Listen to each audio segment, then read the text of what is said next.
अयोध्या चौक क्षेत्र में पुरानी मछली मंडी और रिफ्यूजी मार्केट की जर्जर इमारतों को ध्वस्त कर आधुनिक शॉपिंग कॉम्प्लेक्स बनाने का काम शुरू हो गया है। बुधवार को शुरू हुए इस ध्वस्तीकरण कार्य को लेकर स्थानीय नगर विधायक वेद प्रकाश गुप्ता ने मौके पर पहुंचकर प्रभावित लोगों से मुलाकात की और उनकी समस्याएं सुनी।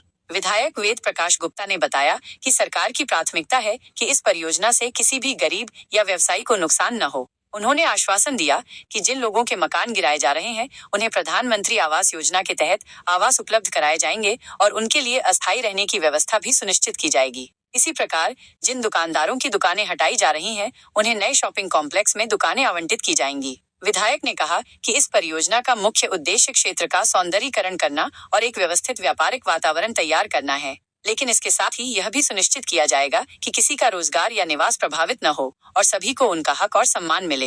हालांकि प्रभावित लोगों का दावा है कि प्रशासन द्वारा उन्हें कोई पूर्व सूचना या नोटिस नहीं दिया गया। उनका कहना है कि वे कई पीढ़ियों से यहाँ निवास कर रहे हैं और ये जमीन वक्फ बोर्ड की है, जिसे प्रशासन नजूल की जमीन बता रहा है। प्रभावितों ने यह भी शिकायत की कि बुलडोजर कार्रवाई के दौरान उन्हें अपना घरेलू सामान निकालने का पर्याप्त समय नहीं दिया गया, जिससे कई लोगों का सामान वहीं दब गया। प्रभावित लोगों ने प्रशासन से मांग की है कि उन्हें पहले आवास उपलब्ध कराया जाए, उसके बाद ही ध्वस्तीकरण की कार्रवाई की जाए।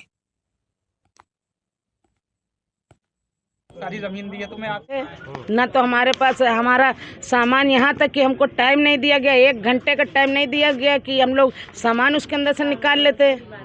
लेकिन कहना ये उन लोगों से पूछा गया था तो वो लोग बोले थे सिर्फ निशान लगा है, आप लोग टेंशन फ्री रहो, आप लोग टेंशन फ्री रहो, आप लोगों को कोई टेंशन नहीं है। तो कम से कम हमें मोहलत तो दी जाती।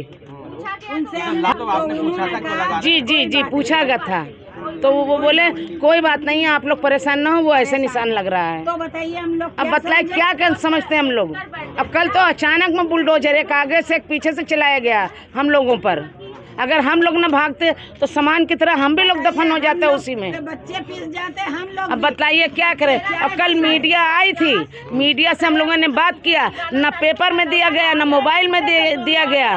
हम लोगों को बेवकूफ़ बना रखा है, हम लोग बेवकूफ़ हैं। या तो हमको ऐसी जगह पर कॉलोनी दिया जाए जहाँ पर हमारे घर के बच्चे कायदे करीने से रह सके। जवान जवान लड़कियाँ, छोटे छोटे बच्चे, हम कहाँ जाएं लेकर के। घर है यहाँ पर 24 घर हैं। 24 है, नहीं 24 है। आप लोग चाहती क्या?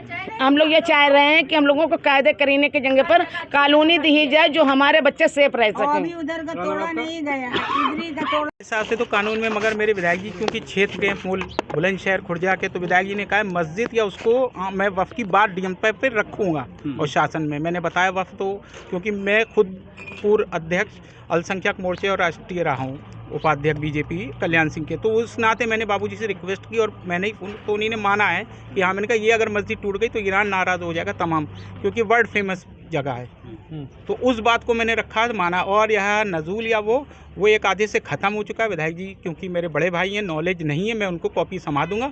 नजूल लफ्ज़ है ही नहीं आपके अयोध्या जनपद के अंदर।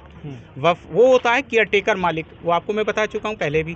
केयर टेकर देखभाल करने मालिक नहीं हो सकता। जैसे हम किसी मंदिर की सेवा करें तो हम सेवादार हैं, मालिक नहीं हो सकते। किसी मस्जिद के मुतवल्ली हैं तो हम मालिक नहीं हो सकते।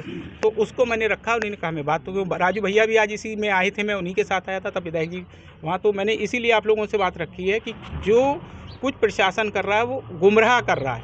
वफ़ सुप्रीम कोर्ट के स्टे की अवहेलना, तो बाबूजी से मैंने बात रखी विधायक जी से अपने, तो उन्हीं को मैंने बताया कि बेइज्जती होगी तो हमको झेलना पड़ेगा कोर्ट में, क्योंकि वकील के उन्हीं ने उस बात को माना कि आप की बात मैं रखूंगा शासन पर कि मैं इसको नहीं टूटने दूंगा। मैंने कहा ईरान का मामला, ईरान का पेपर है मेरे पास, चांद साहब हैं, सारे पेपर हैं, वफ़ में दर्ज है। और सिटी मजिस्ट्रेट एस प्रभारी मेरे पास 2011 का आदेश है कि वफ़ संपत्ति है। या तो आज का आदेश गलत है या पिछला, ये तो डीएम साहब सोचें कि उनका पुराना, या डीएम साहब नए हैं तो ज्ञान नहीं है।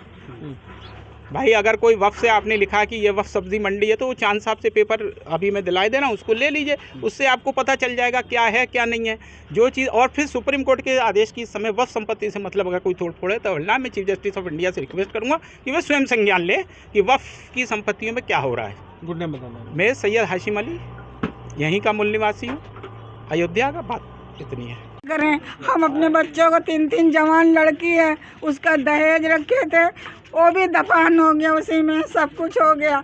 अब बताइए हमारा एक कमाई 3 लड़के मेरे, 2 लड़कों की हमारी शादी होगी, एक लड़का कमा रहा है, हम किराया देंगे कि हम अपने बच्चों को पालेंगे कि हम अपनी बच्ची की शादी करेंगे? पहले बताइए।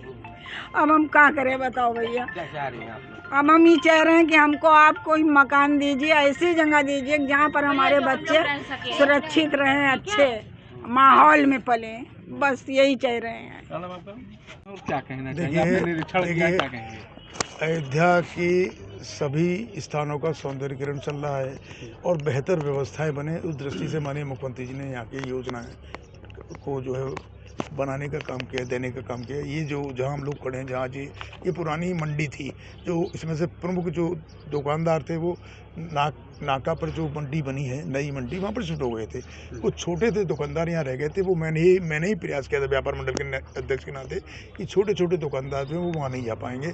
जो हम शहर के लोगों को आधा किलो 1 किलो पावर सब्जी लेनी है वो वहाँ नहीं जा पाएगा। तो ये मंडी फुटकर वाली मंडी को यहाँ पर रोक दिया गया था और कुछ लोग गोडाउन भी थे और यहाँ कुछ लोग मकान भी थे। अभी जब योजना बनी है, विकास प्राधिकरण ने बनाया था, तो मैंने कमिश्नर साहब से बात की थी और मैंने ये कहा था कि पहले एक बार मैं चल के देखना चाहता हूँ आप करना क्या चाहते हैं। सेंक्शन होकर आ गया था प्रोजेक्ट, तो मैं आज से 1-1.5 महीने पहले कमिश्नर, डीएम सभी अधिकारियों के साथ यहाँ आया था और पूरा घूमा था। मैंने उनसे पूछा था कैसे कैसे क्या। तो यहाँ पर जो मकान हैं उनकी भी लिस्ट बन गई, जो यहाँ पर दुकान है या जो सड़क पर पटरी पर बेच रहे हैं उनकी भी लिस्ट बन गई। वो सब लिस्टिंग करा दी गई जो व्यापारी यहाँ मौजूदा में काम कर रहे हैं या जिनके मकान हैं। प्रयास ये होगा हम लोगों का कि जो मकान यहाँ टूटेंगे उनको हम प्रधानमंत्री या मुख्यमंत्री आवास देंगे और जो दुकानदार यहाँ से हटेंगे तो उनकी टेम्परेरी व्यवस्था का हम प्रयास कर रहे हैं, क्योंकि कारोबार चलता रहे, व्यापारी का नुकसान ना हो। कहीं ना कहीं स्थान देकर टेम्परेरी शेड वेड लगवा कर इन लोगों को काम अपना ये करते रहें जब तक ये बन के तैयार होगा। उसके बाद जिन जिन की इसमें स्थान है उनको उसी हिसाब से अलॉटमेंट किया जाएगा। देखिए ये विवाद मुझे जानकारी में नहीं है, ये मेरे सामने अभी आया है। एक साथी हमारे आए हैं, वो उन्होंने बताया, ये हम बात करेंगे। लेकिन अभी ये तो ऐसा है ना कि कोई यहाँ पर हम कोई चीज़ बनाने नहीं जा रहे, हम इसका सौंदर्यीकरण कर रहे हैं, इसकी व्यवस्था ठीक बना रहे हैं। यहाँ गंदगी का अंबार था, यहाँ पर मैं तो रोज़ाना 40 साल से सब्जी लेने आता हूँ खुद अपने हाथ से, तो मुझे कभी कभी कष्ट होता था, इतनी बदबू, इतना गंदगी। तो ये सब चीज़ें आज क्योंकि जब शहर सुंदर हो रहा है, अयोध्या विश्व स्तरीय नगरी बन रही है, और अभी देखा आपने रामपथ पे 11 किलोमीटर कितना तोड़ फोड़ हुई थी, लेकिन आज पूरा उनको सबको व्यवस्थित भी किया गया और मुआवजा जहाँ जिसको देना था वो भी दिया गया, और जिनकी दुकानें टूट गई थी उनको दुकान भी देने का काम माननीय मुख्यमंत्री जी ने किया। तो हम लोग लगातार इस पर काम कर रहे हैं और मुझे लगता है, विश्वास है कि कोई ना किसी को मकान के बिना रहने दिया जाएगा और ना किसी को। जब हम लोग 10 करोड़ लोगों को प्रधानमंत्री और मुख्यमंत्री आवास दिए हैं, तो ये जो 10-50 लोग इनको आवास नहीं देंगे, क्यों नहीं देंगे? लेकिन ये ना कि कुछ लोग राजनीति करने आ जाते हैं। आज मुझे मालूम पड़ाता गया, एक नेता जो है वो सुबह यहाँ आकर आंसू, घड़ियाली आंसू बहा रहे थे, तो वो आंसू ही बहाएंगे, उनके पास कोई और काम नहीं है, बेवकूफ़ बनाएंगे। हम लोग वोट की राजनीति नहीं करते, हम विकास की बात करते हैं, सुशासन की बात करते हैं, गरीब कल्याण की बात करते हैं। माननीय प्रधानमंत्री का जो इस 11 वर्ष का कार्य है वो सबके सामने है। इसको भी हम निश्चित रूप से व्यवस्थित बनाएंगे और जिन लोगों की दुकान या मकान टूटे हैं उनको मकान और दुकान दिलाने का काम करेंगे। बन चुकी है, सब सूची इनलिस्टेड हो चुकी है। पहले जो मंडी गिरी थी, एक फेज है, एक दूसरा फेज भी होगा, वो भी सेंक्शन होने गया है, जो उस तरफ गोदाम बने हैं। हम लोग देखिए, जब बढ़ रहा है कुछ तो उसके हिसाब से व्यवस्थित करना पड़ेगा, लेकिन जब ये बन जाएगा और लोग यहाँ व्यवस्थित हो जाएंगे तो यही लोग कहेंगे अरे भैया बहुत बढ़िया काम हुआ है।